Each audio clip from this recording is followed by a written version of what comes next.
Alright, so we are back for another Dragon Ball Z Dokkan battle video, and in today's video we are going to be ranking the top 10 LRs currently in Dokkan, because of course we did just have the addition of the Carnival LR Future Gohan and the Carnival LR Trunks, and you know, that Carnival LR Future Gohan, bro, he's busted. That's just a W of a unit all around, so I'm sure a lot of you are curious where he ranks in the top 10, so again, that's exactly what we're going to be doing in today's video, ranking the top 10 LRs. Now, I do want to specify a couple things before we get into the video. Number one, there are going to be timestamps, and there's also going to be a timestamp on the screen. So if you just want to skip to the end of the list, see what my top 10 is, and then just click off the video, it's completely understandable. Honestly, that's what I do with my top 10 list. So you can just go ahead and skip to the end. You can ignore all the fluff of the video of me just talking about the units.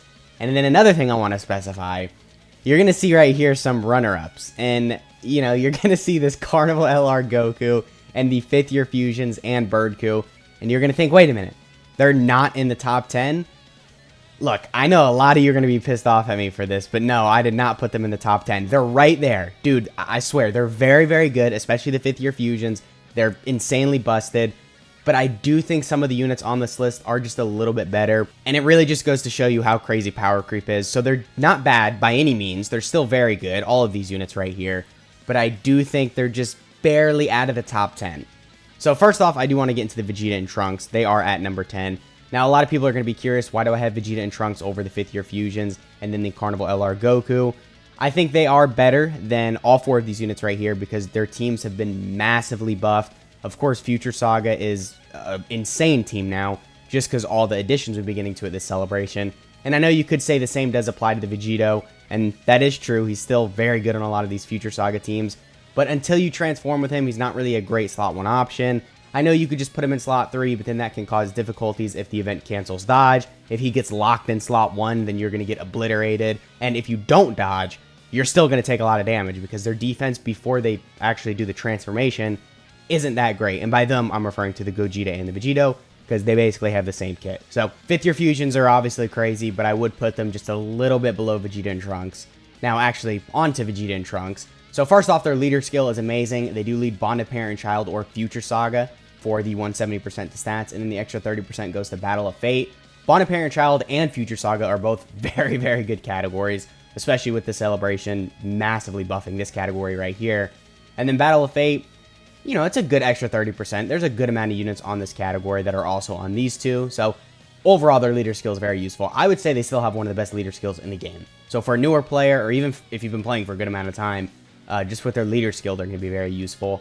And then, of course, they are stacking attack and defense, so then throughout the fight, their stats are going to get higher and higher.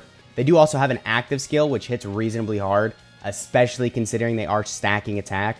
You know, units that stack attack tend to have a very, very hard-hitting active skill. So that's definitely very good. You know, has the guaranteed crit as well. So they're going to be doing some really good damage with their guaranteed crit on their active skill. They also have crits built into their kit. They've got additionals. They're stacking attack. So between the guard and all the damage, all around, they're just going to be a very useful option to your team. And then I know there's still the chance maybe you get locked in slot 2 or 3, so then you don't have the guard, but you got to keep in mind, if there's a Bonded Parent and Child category ally attacking in the same turn, which majority of the time there is, not only because they literally lead that category, but like I said, that category is very good, so there's a lot of really top tier units on there that most of the time you are running alongside this guy, then you get guard in any slot for the first 5 turns. So then even if you're getting locked in slot 3, if you're getting locked in slot 2, you still have the guard, and actually that'd probably even work out better for you because then you get all the stats from Super, and then, you know, you get all the additionals, which gives you even more stats. So again, just a very good unit. I mean, even having them at number 10 might seem low to some people, but dude, just better options have came out, right? Like, it's crazy to think. They were easily number 1, I think not even like a year ago. So I don't know, man. Power creep is just insane. But next up at number 9, we do have the Z Duo. Z Duo are very good, but they're kind of just a fraud for the first couple turns. That's why they're this low on the list. Not really much else to talk about them. I love their standby. It's very good. Makes them one of the best defensive units in the game.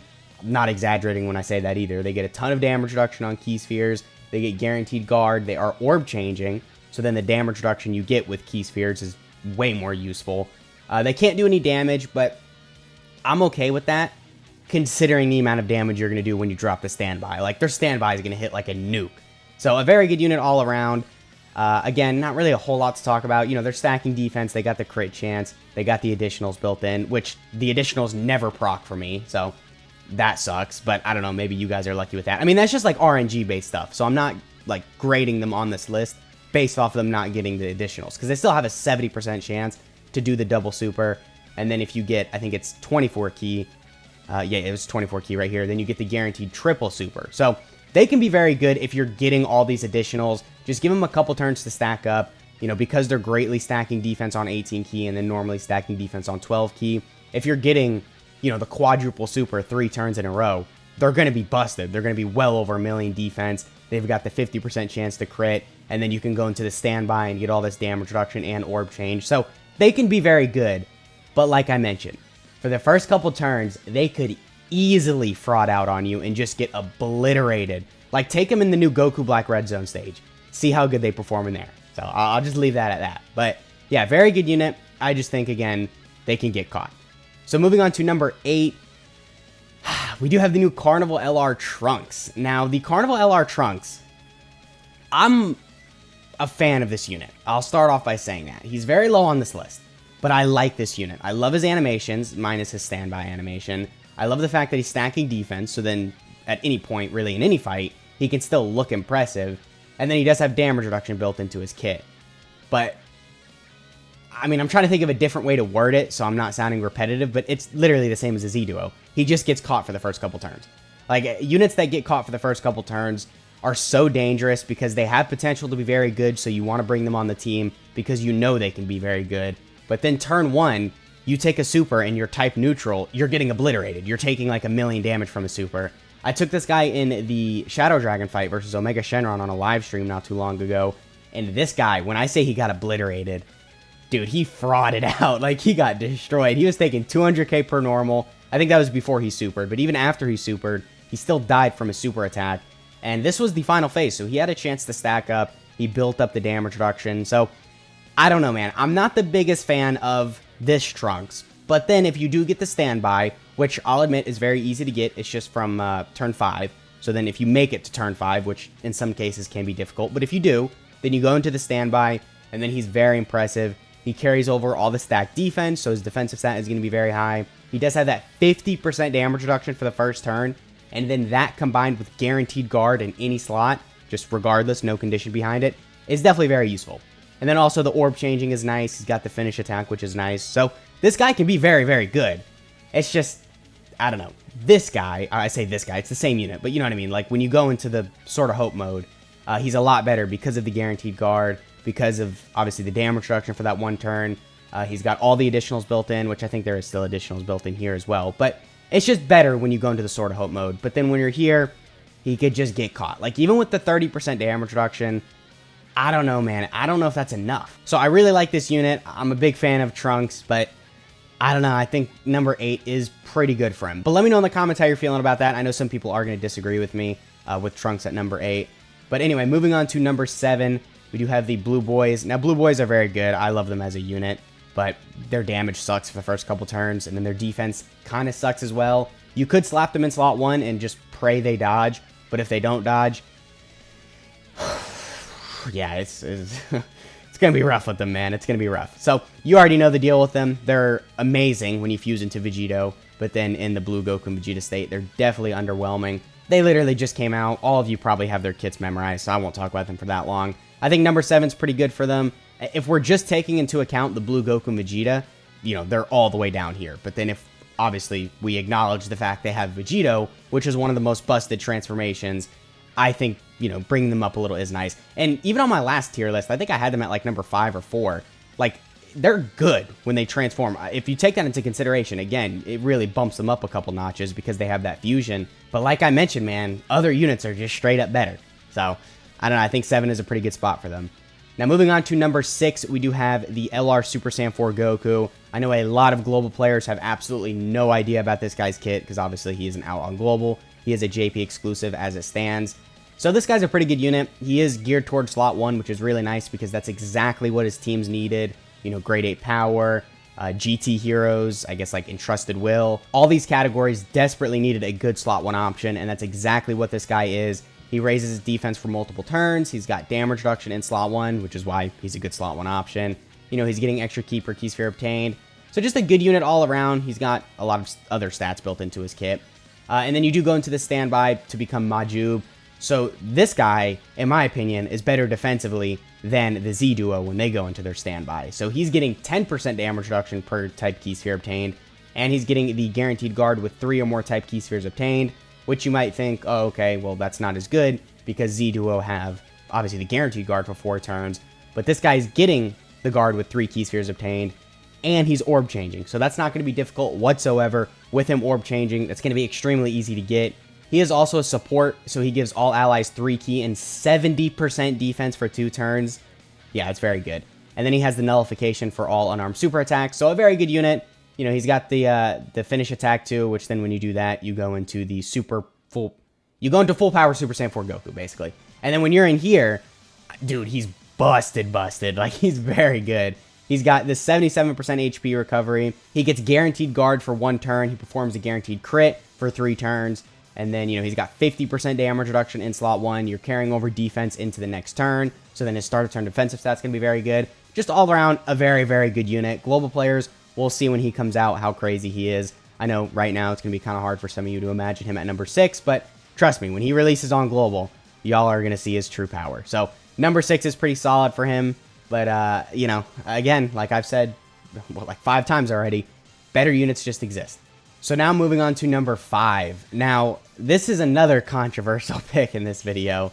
A lot of people are going to think this guy should be much higher on this list, but I don't know. We got Orange Piccolo. So Orange Piccolo, a very good unit. I mean, like I've said with a lot of other choices, you could make the argument for him to be higher. You know, he's a very crazy defensive unit for the first couple turns with his guard. He also has the build up to 150% to stats.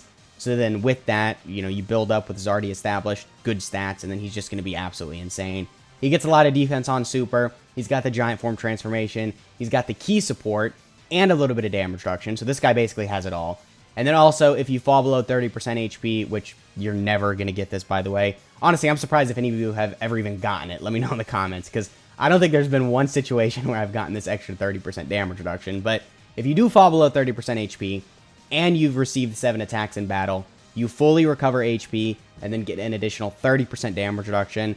Look, I don't see it that often in fights, or really ever, but that's not to say it's bad. It's still a very, very useful ability. If you get it, then honestly, I would say this guy is closer to the top 3 best units in the game now. But because it's kind of difficult to get, and, you know, without it, you only have 20% damage reduction, which isn't really that great, then I think number 5 is good for him. But even 20% damage reduction with, you know, 1,000,000+ defense is still very good.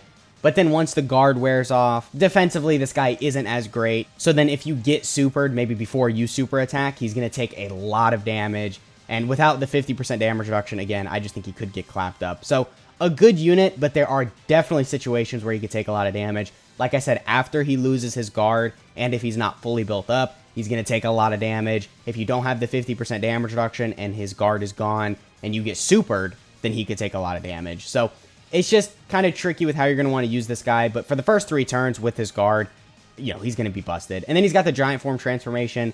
Very useful ability. This is exactly how I like giant form transformations designed. So typically for, I guess, giant form, rage mode, whatever you want to call it, I like it to where they have some ki built in, and then they also have some damage built in. So I do typically like it when it's crits, not additionals, but whatever. You know, I'll take it. Still some damage.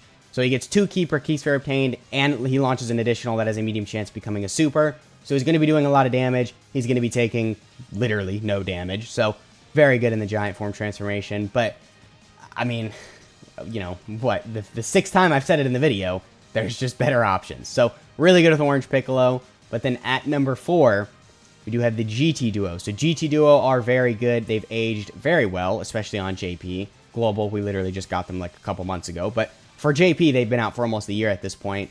And yeah, they're still a very crazy unit. They're greatly stacking attacks. So then when you drop the Spirit Bomb in their standby, it's going to hit like, when I say a nuke, I mean like a nuke on steroids. Like it's going to hit very, very hard.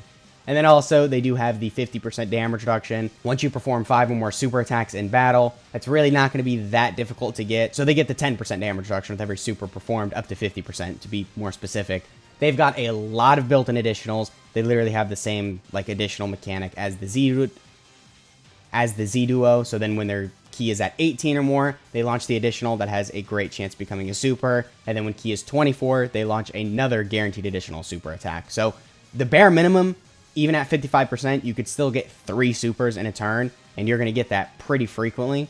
So then with that, you know, you're doing a ton of supers in a turn. You're getting a lot of defense on super. You're getting a lot of attack permanently because they're stacking attack. And you're getting this damage reduction right here. So a very good unit. Again, they've got the standby, which when they go into their standby, defensively, they become horrible. But that's kind of the whole point, because you're supposed to die and then drop the Spirit Bomb. And like I said, it's going to be a nuke on steroids. You're probably going to kill the enemy, but if not, it's okay, because then you go back into the GT Duo. And then in the GT Duo, like we mentioned, defensively, they're very good, as long as you get your super attack off first. So a very good unit all around. Number 4, I think, is pretty good for them. And then at number 3, we do have the Fused Zamasu. So it's kind of interesting. A couple videos ago, I was saying this guy was tied for the best unit in the game, and then now I'm saying he's number 3. But yeah, anyway, very useful unit all around. For an extreme class unit to be this good, very, very beneficial. He's going to be amazing for the first couple turns because he gets this 20% damage reduction for 4 turns, and then he gets an additional 20% damage reduction for the first turn. So then from that, you've got 40% damage reduction for the first turn, and then he also just has 40% damage reduction, like, for free, period, built in.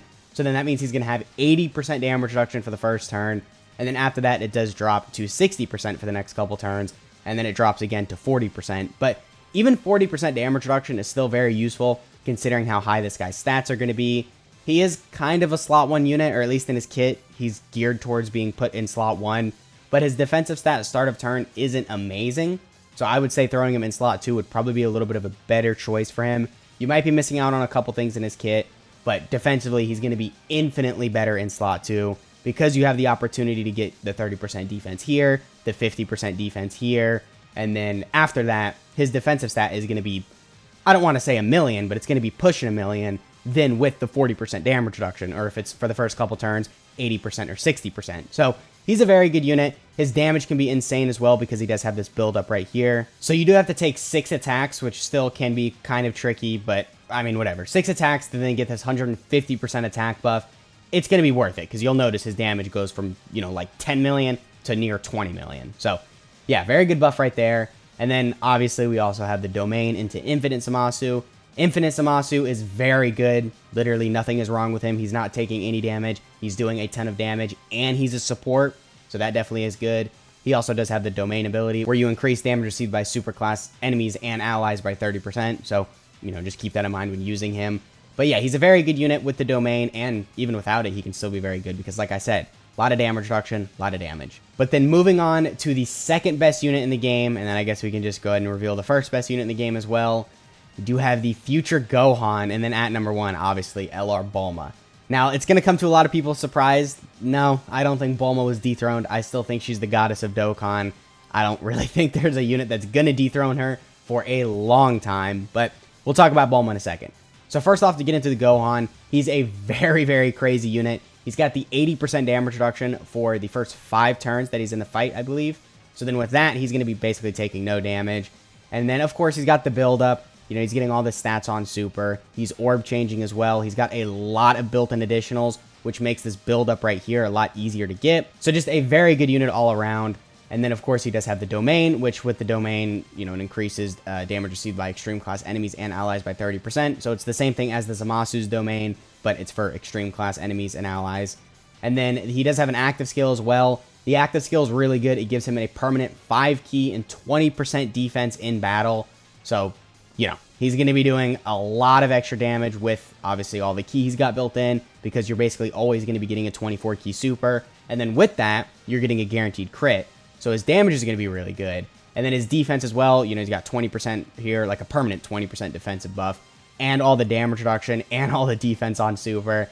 Like, he's a really good unit. I don't want to, like, undermine the fact that it was very, very close between these two. It took me a solid couple minutes to think, like, okay, who is better between them? Because Gohan is really crazy, but, I mean, can you really beat Bulma? Like, it's just, she's just busted.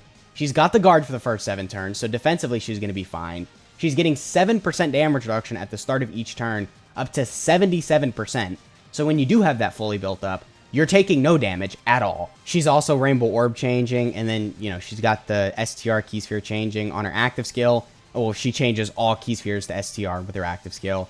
And then she's got even more support on her active skill, and she's already supporting in her passive for 37% attack and defense, and the 3 key for multiple turns. So she's just busted, dude. She also has the additional super with 7 or more Key Spheres, which is not going to be difficult because, again, she is orb changing. Her active skill condition, it can be a little tricky to get. It can be activated starting from the 7th turn from start of battle, so in some fights you might not see it. But even in short fights, she's going to be great with her guard, and then in long fights, she's going to be great because the active skill is from turn 7, and then also, she's building up this 77% damage reduction. So the only weakness in her, I guess, design is her teams and, like, her links, I guess. So if you're running her with a lot of the World Tournament units, she's going to be good, you know, like World Tournament Goku, World Tournament Piccolo. She's getting stuff like the Incredible Adventure, Guidance of the Dragon Balls. She's getting, you know, Fierce Battle, Legendary Power from a lot of other units. But other than that, she's got a pretty crappy link set. Battlefield Diva sucks. Solid Support sucks. Brainiacs, I mean, it doesn't suck, but it's not really a good link in terms of usability. The actual stats on it are very good. You get 15% attack and defense, but not a lot of units have this link. And then her categories do also suck, but that's kind of like a good thing and a bad thing. So she's buffing a lot of the bad teams, but then she's also on a lot of bad teams, so we need to see more buffs for the teams for then her to have a very crazy team. But honestly, doesn't really matter. You could still throw her on whatever team, and she's still going to be busted. I mean, she has Earthbred Fighters. She has Power of Wishes, which are both pretty solid teams. Earthbred Fighters is really crazy, but Power of Wishes is kind of solid.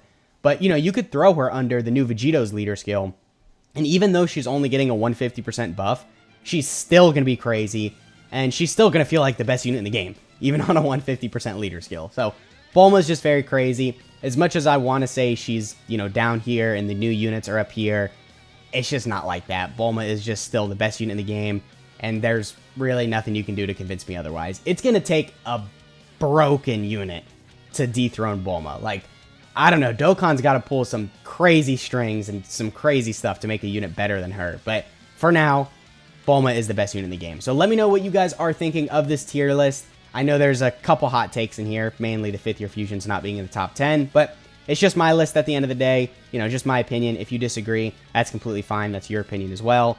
So yeah, I guess that pretty much has been the video. I hope you guys enjoyed, and I'll catch y'all in the next one.